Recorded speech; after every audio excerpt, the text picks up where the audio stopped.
ন্যায় বিচারের সকল মিথ্যা মামলা থেকে খালাস পাবে বিএনপির নেতাকর্মীরা, এমন মন্তব্য করেছেন দলটির স্থায়ী কমিটির সদস্য মির্জা আব্বাস। আদালতের রায়ে ২১ আগস্ট গ্রেনেড হামলার সাথে বিএনপি জড়িত ছিল না বলে প্রমাণিত হয়েছে জানিয়ে তিনি বলেন, বিএনপির ভারপ্রাপ্ত চেয়ারম্যান তারেক রহমানকে জড়িয়ে মিথ্যা মামলা দেওয়া হয়েছিল।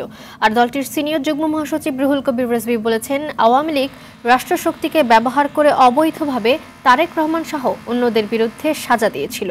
আদালতের রায়ে তা আজ প্রমাণিত। রাজধানীতে আলাদা কর্মসূচিতে এসব কথা বলেন তারা।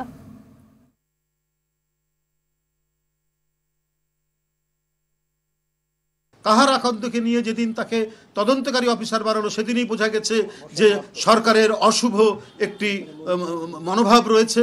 তারা জনাব তারেক রহমানকে এবং বিএনপির অন্যান্য নেতৃবৃন্দকে জোর করে রাষ্ট্রশক্তি দিয়ে তাদের উপর তারা সাজা দিবে, শাস্তি দিবে, এটাই ছিল তাদের উদ্দেশ্য।